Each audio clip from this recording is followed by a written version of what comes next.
The last video that I'm going to create for chapter 1 is dividing by 0. So this is a concept, again, cover real quickly, but it's going to come up in chapter 4. So I'm introducing it now. It's in chapter 1 as well, very briefly.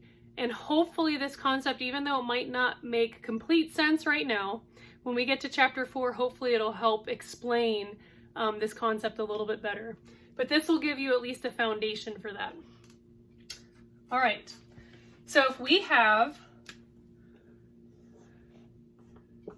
0 divided by 3, or 0 divided by 1.2, or 0 divided by 1/2, and as long as 0 is on the top, so remember the top number is your numerator, and if you're writing it horizontally, it would be your dividend.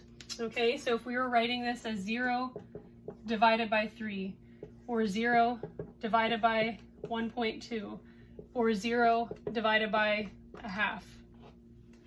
So we probably remember in grade school that anything divided by 0 equals 0, or 0 divided by anything equals 0. So in this case, that latter one is true.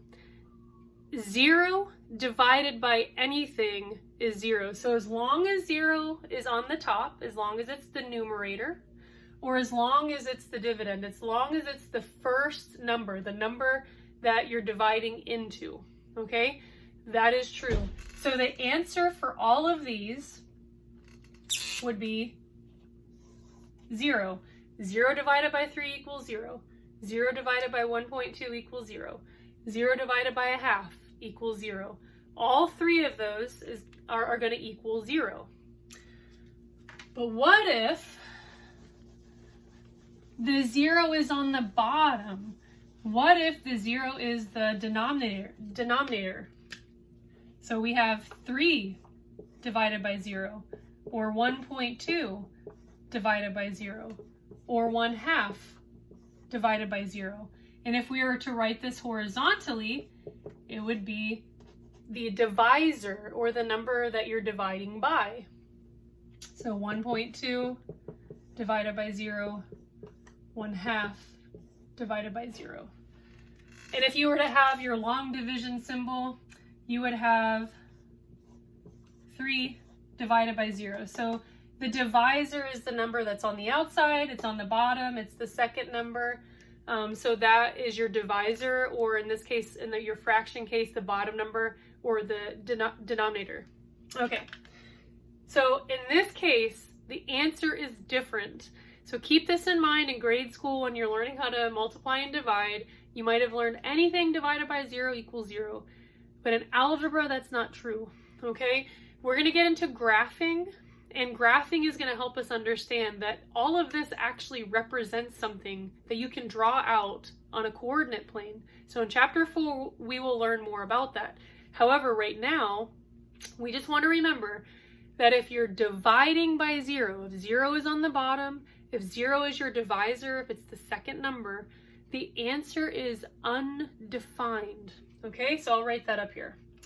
So our answer would be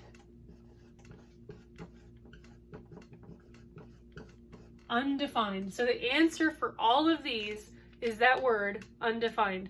So you want to go ahead and kind of stick that into your memory banks there. And just remember, if a 0 is on the bottom, you know the answer is undefined. We can't define it. And again, you don't have to understand why that is right now, but just understand there is a difference between 3 divided by 0 and 0 divided by 3. In algebra, those are two separate problems. They represent two separate things. So it does not have the same answer. So 3 divided by 0 is undefined.